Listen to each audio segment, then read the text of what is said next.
Abra sua Bíblia em Hebreus, capítulo 11. Hebreus 11, vamos ler do versículo 8 ao 19. Pela fé, Abraão, quando chamado, obedeceu a fim de ir para um lugar que devia receber por herança. E partiu sem saber aonde ia. Pela fé, peregrinou na terra da promessa como em terra alheia, habitando em tendas com Isaque e Jacó, herdeiros com ele da mesma promessa. Porque aguardava a cidade que tem fundamentos, da qual Deus é o arquiteto e edificador. Pela fé, também, a própria Sara recebeu poder para ser mãe, não obstante o avançado de sua idade, pois teve por fiel aquele que lhe havia feito a promessa. Por isso, também de um, aliás, já amortecido, saiu uma posteridade tão numerosa como as estrelas do céu, inumerável como a areia que está na praia do mar. Todos estes morreram na fé, sem ter obtido as promessas, vendo-as, porém, de longe, e saudando-as e confessando que eram estrangeiros e peregrinos sobre a terra. Porque os que falam desse modo manifestam estar procurando uma pátria. E, se, na verdade, se lembrassem daquela de onde saíram, teriam oportunidade de voltar. Mas, agora, aspiram uma pátria superior, isto é, celestial. Por isso, Deus não se envergonha deles, de ser chamado seu Deus, porquanto lhes preparou uma cidade. Pela fé, Abraão, quando posto à prova, ofereceu Isaque. Estava mesmo para sacrificar o seu unigênito, aquele que acolheu alegremente as promessas, a quem se tinha dito: em Isaque será chamada a tua descendência. Porque considerou que Deus era poderoso até para ressuscitá-lo dentre os mortos, de onde também figuradamente o recobrou. Vou fazer aqui um exercício bem simples. Quantos aqui leram, conhecem a história de Abraão? Levanta a mão aí. Quem conhece, já leu a história de Abraão? A história de Abraão é contada para nós no final do capítulo 11 de Gênesis, ao início do capítulo 25, quando Abraão, então, morre. Se você fosse, tivesse uma sala de seminário e fosse pedido a você fazer um resumo da vida de Abraão, o que Abraão fez? O que Abraão alcançou?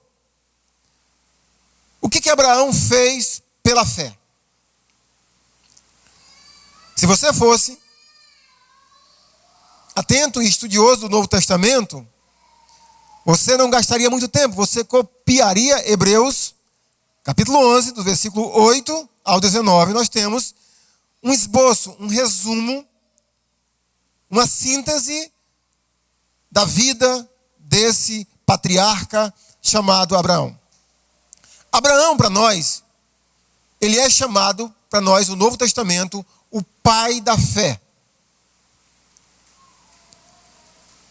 Porque foi para ele que Deus prometeu, aqui o texto, inclusive, por várias vezes refere-se à palavra promessa. Foi a Abraão que Deus o chamou, ele fez a promessa de que ele saísse da sua terra, da sua parentela, e fosse para uma terra que Deus lhe mostraria, que Deus faria de Abraão uma grande nação, que o abençoaria, e que da descendência de Abraão, Deus abençoaria, por meio da descendência de Abraão, todas as famílias da terra. E Abraão creu nessa promessa, e Abraão obedeceu essa promessa. Por isso que essa promessa feita a Abraão dá a ele a qualidade de ser chamado o pai da fé. Naturalmente que para mim e para você, como filho de Abraão no sentido da fé, como Paulo chama em Romanos capítulo 4, Abraão também é um modelo, é um exemplo de fé a ser seguida. Mas quais são, meus irmãos, as áreas que nós podemos imitar Abraão, que devemos imitar Abraão como nosso pai na fé, como nosso exemplo na fé? Qual é o espelho que Abraão nos deixa, ou o modelo de vida que Abraão nos deixa, no sentido de viver pela fé, para que a gente também, naturalmente, consiga esse status de pela fé. Todo o capítulo 11 de Hebreus trata dessa tese. Pela fé. Os antigos obtiveram bom testemunho. Se você observar, nós temos no versículo 2 exatamente essa tese, essa síntese do versículo 11, capítulo 11, versículo 2 diz: pela fé, os antigos obtiveram bom testemunho. E aí começa a citar de Abel até homens, mulheres, profetas, sem dizer o nome. Começa a citar o que esses homens e mulheres de Deus fizeram pela fé. E no versículo 39 do capítulo 11 diz, ora, todos estes que obtiveram bom testemunho por sua fé, não obtiveram, contudo, a concretização da promessa. Inclusive isso aqui, meus irmãos, é um texto, em certo sentido, escatológico. Tem muitas coisas aqui que ainda nós, hoje você e eu, ainda não o alcançamos. Por exemplo, a promessa que Deus fez a Abraão, que dele faria uma grande nação, isso já aconteceu. Que dele viria alguém que abençoaria todas as famílias da terra, isso já aconteceu. Mas Abraão e sua descendência ainda não herdou definitivamente a terra aonde Abraão poria a planta do seu pé. Isso vai acontecer, sabe quando? No milênio. Mas voltando para Abraão e o modelo que ele é para todos nós, como Abraão nos ensina, como Abraão nos mostra que ele foi um homem de fé e que ele andou pela fé. Aqui nós temos nesse texto 4 palavras bem simples que nos mostram o que Abraão fez pela fé. Versículo 8 nos dá a primeira palavra, quando diz: pela fé, Abraão, quando chamado, obedeceu. Então, meus irmãos, Abraão, por ter fé, ou pela sua fé, ele obedeceu a Deus, o chamado de Deus para a sua vida. O versículo 8 diz que o chamado era para que ele fosse para um lugar que devia receber por herança, e partiu sem saber aonde ia. Aqui nos dá a ideia daquele conceito de que nós usamos que a fé, às vezes, pode ser cega. Essa fé não era cega no sentido de que Abraão foi no vácuo. Não. Abraão foi vendo ou seguindo, obedecendo a fidelidade de Deus. Ele não via a terra, mas Deus disse a ele que mostraria para ele uma terra. Vá para uma terra que eu vou lhe mostrar e vou lhe dar por herança. E Abraão, então, obedeceu a Deus. Meus irmãos, às vezes é muito comum ouvirmos entre nós, irmãos e irmãs, falando de que se consideram pessoas de fé. E se nós tivéssemos um termômetro possível de medir fé, um dos critérios, um dos requisitos que a nossa fé pode ser medida é pelo grau de obediência que nós temos a Deus. O quanto nós obedecemos aquilo que Deus tem falado para nós. Obediência é uma coisa muito séria na vida de quem nasceu de novo. Jesus tratou desse assunto de várias maneiras. Por exemplo, em João, capítulo 14, Jesus olha para os seus discípulos, apóstolos, e diz assim: se me amais, guardareis os meus mandamentos. Abraão obedeceu a Deus. E pela obediência dele, ele seguiu o chamado de Deus para a sua vida.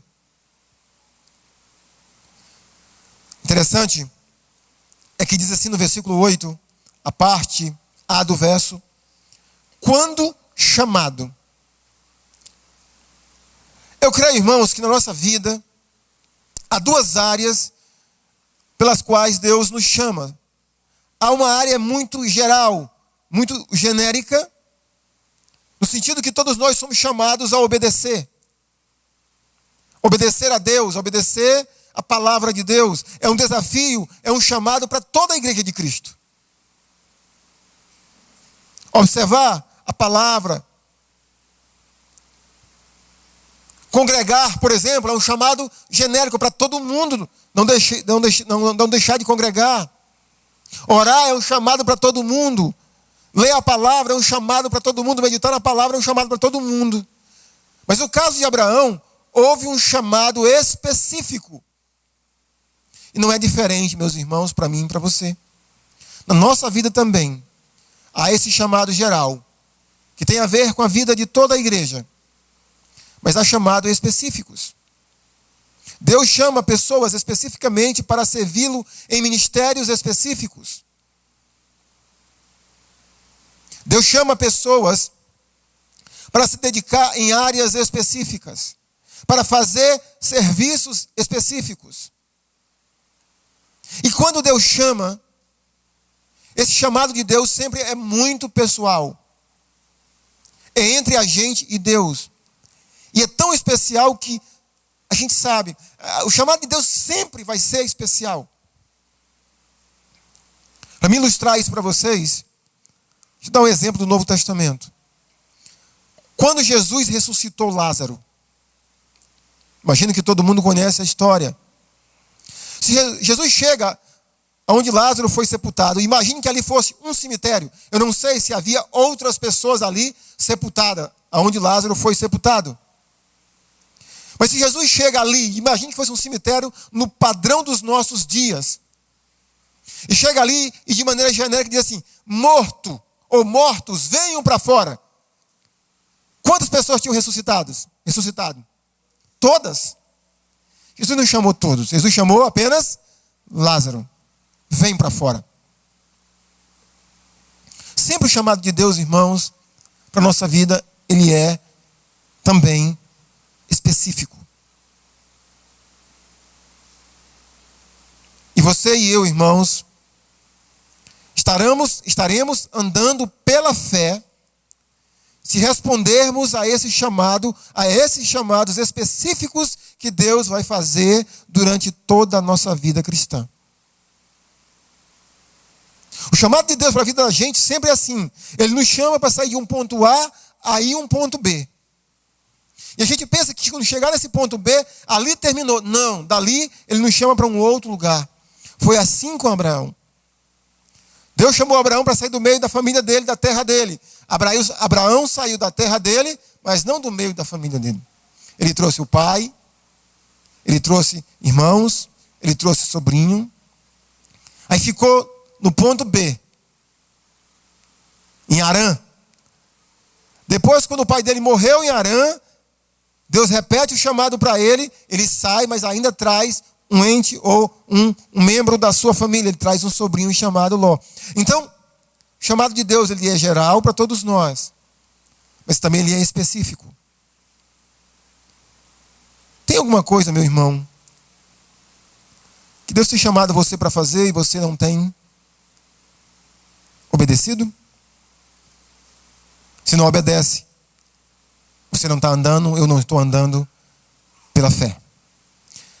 A segunda palavra que o texto ressalva, também um outro verbo, versículo 9 diz assim: pela fé peregrinou na terra da promessa, como em terra alheia. A segunda palavra que eu quero ressaltar aqui do versículo e do texto é que Abraão pela fé, ele peregrinou. Eu imagino que todo mundo saiba o que é um peregrino. É alguém que não tem uma morada específica. É alguém que não tem algo específico seu, não está ali de passagem. É importante a gente frisar esses versos da peregrinação de Abraão, porque talvez você possa entender que Abraão, quando chegou na terra da promessa, quando Abraão chegou em Canaã, ele já, toda aquela terra que Deus havia prometido a ele, de onde ele colocasse a planta do pé, ou seja, do rio Eufrates ao Nilo, tudo aquilo tornou-se de Abraão. Tornou-se não. Ele ficou na terra que Deus havia lhe prometido como um peregrino. O único lugar que de fato Abraão chegou a possuir em vida. Quantos sabem qual foi a terra que Abraão chegou a possuir em vida? Levanta a mão aí. Meu irmão, me diga aí, qual foi a terra que ele chegou a possuir?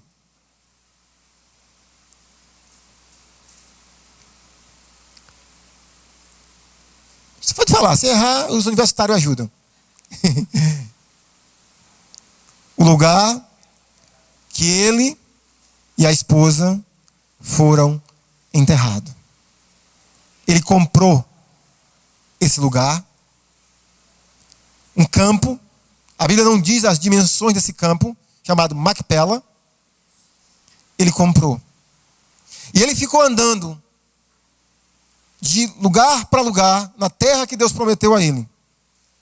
Mas ele não possuiu, ele não tornou-se herdeiro, dono da terra que Deus prometeu. Ele andou lá como peregrino. E ele entendia isso. O texto diz na continuidade que Abraão aguardava. Lembra, isso aqui é importantíssimo, meus irmãos, a parte do milênio. Que ele aguardava a cidade que Deus estava construindo nos céus, da qual Deus é o arquiteto e edificador. Quando nós chegamos no final do livro de Apocalipse, a gente vê essa cidade descendo do céu para a terra. Abraão e os patriarcas e profetas, eles aguardavam esse momento. E eles andaram nesse mundo como peregrinos, entendendo duas coisas. Esse mundo é meu, mas por enquanto não é meu. Essa terra é minha, mas por enquanto não é minha. Deixa eu te perguntar uma coisa. Como você olha, como eu olho esse mundo que nós estamos vivendo? Inclusive, pregadores têm deturpado a palavra de Deus, dizendo o seguinte: se você tem fé, você vai conquistar. Você vai possuir. É possível que algumas pessoas, o próprio Abraão, era um homem rico. Mas, meus irmãos, se nós andamos por fé e pela fé, nós temos que olhar esse mundo da mesma maneira que Abraão olhou, como um peregrino. Abraão estava ali de passagem, você e eu estamos aqui de passagem. Esse mundo não nos pertence. Um dia ele vai nos pertencer. Inclusive, se você tem pretensões políticas, há uma promessa interessante em capítulo 3 de Apocalipse. Em uma das cartas que o Senhor Jesus manda a uma das suas igrejas, ele diz assim: aquele que for fiel, ele vai governar comigo. Ele vai governar sobre nações. Mas por enquanto, meus irmãos, nós estamos aqui de passagem. Somos peregrinos. Nós temos que olhar para esse mundo como Abraão olhou, como Paulo olhou, como Jesus olhou. Esperando a nossa cidade, a nossa pátria está nos céus, de onde aguardamos o Salvador.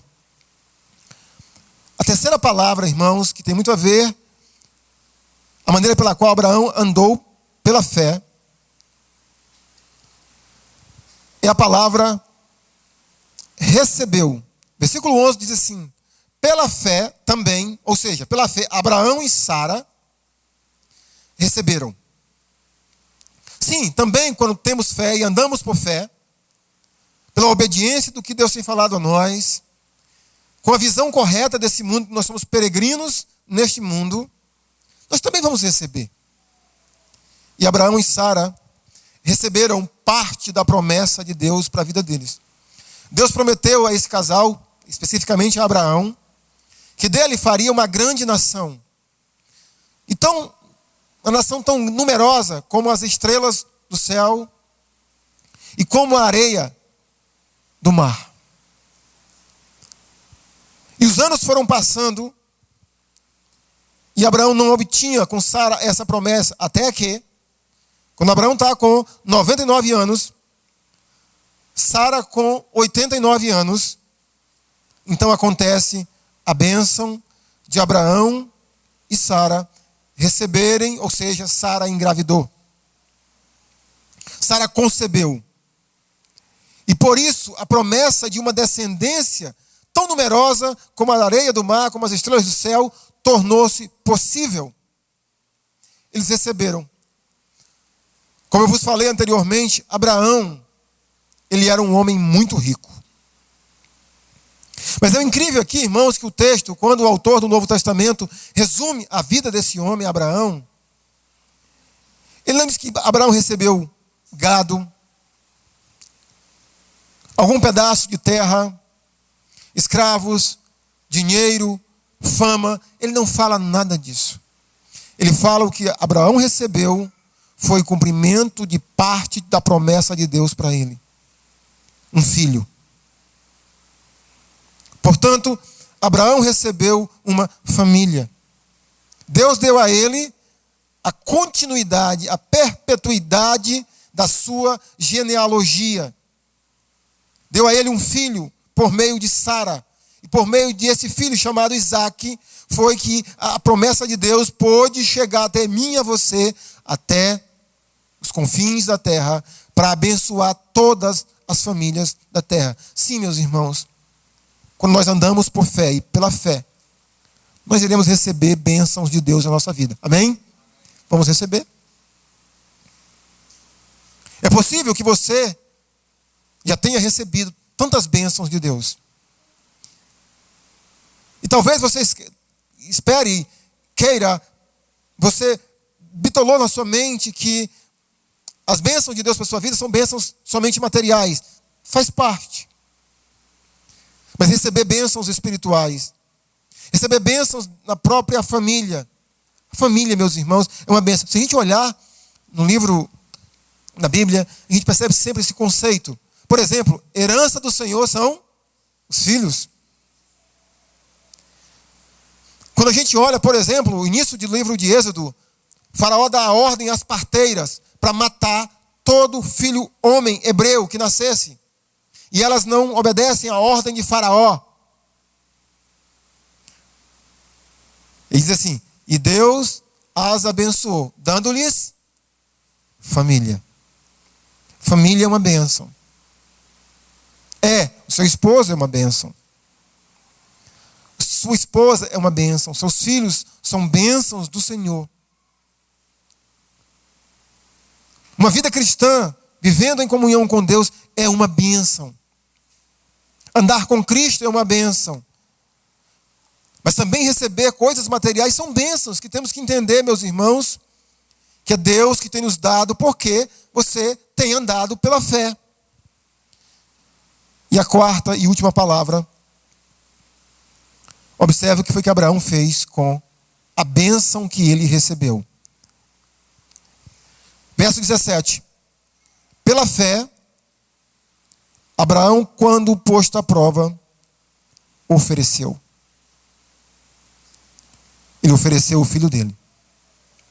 Mais uma vez nós temos um chamado específico de Deus para Abraão. Abraão, sacrifica o teu único filho a quem amas, Isaque.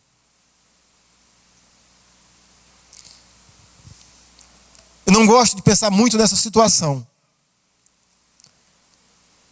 A angústia que foi para Abraão quando Deus lhe fez esse pedido, ou lhe deu essa ordem.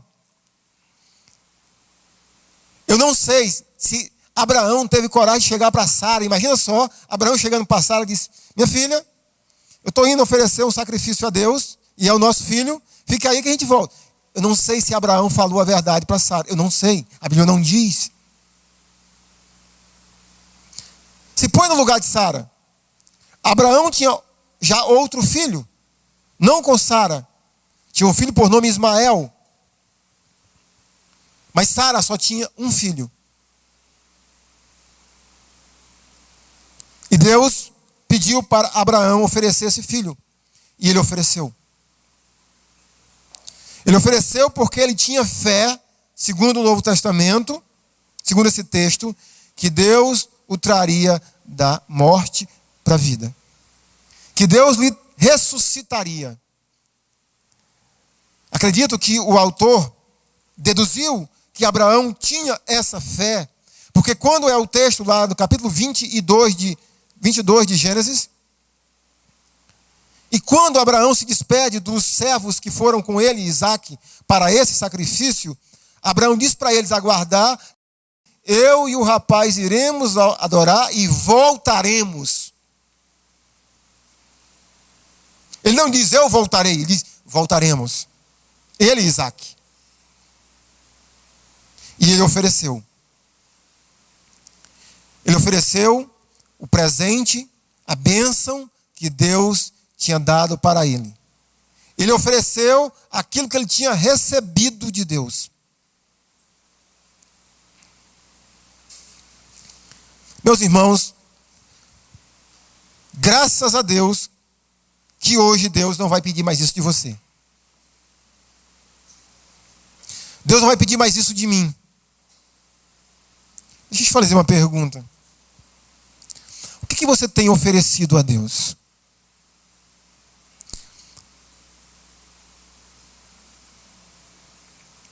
Você tem oferecido a sua família?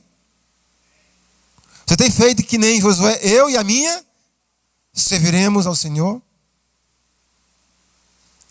Você tem oferecido os seus bens ao Senhor? Quem é que tem lhe dado seus bens?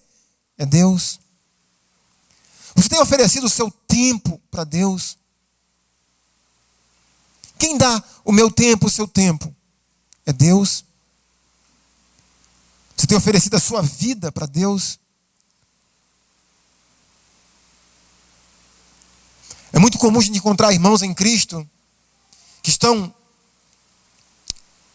sem congregar ou congregando de uma maneira muito irregular. Uma das primeiras coisas que eles dizem por que não estão congregando é porque eu estou sem tempo. Mas o tempo é Deus que dá.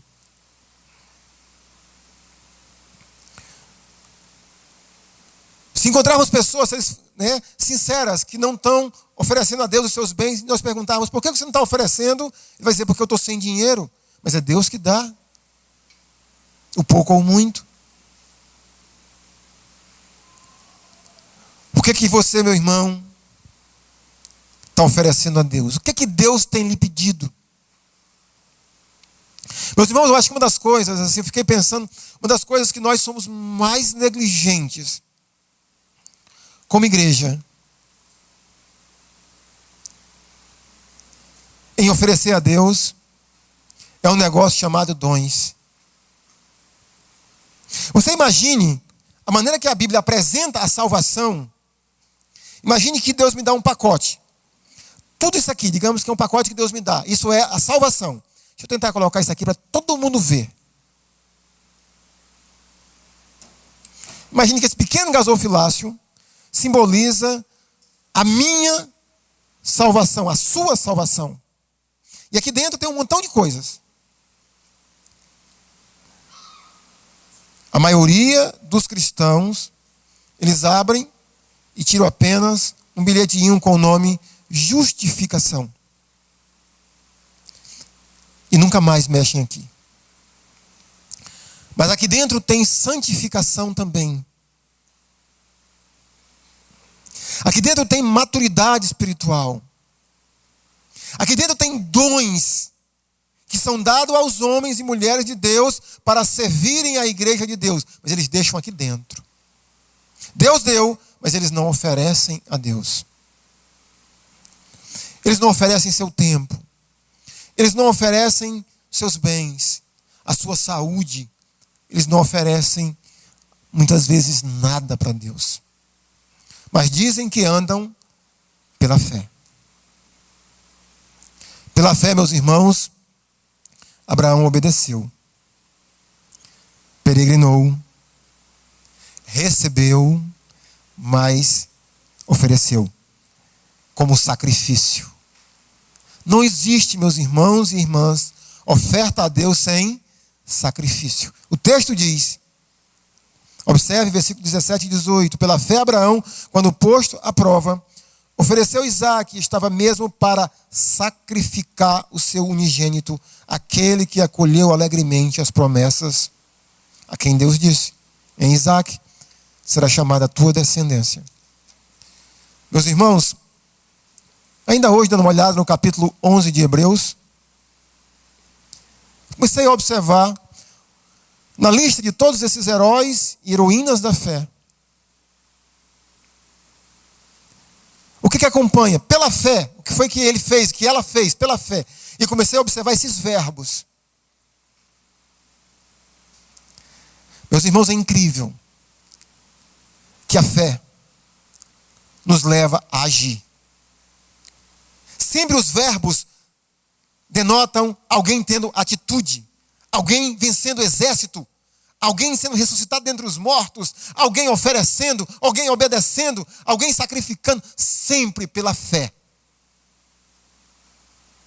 A fé exige ação, atitude. Talvez por isso que Tiago, meio irmão de Jesus, disse: me mostra a tua fé sem, e pelas obras eu te mostrarei a minha fé. A fé nos leva a agir pela fé. Que Deus nos ajude, meus irmãos e irmãs, a andarmos pela fé. Amém?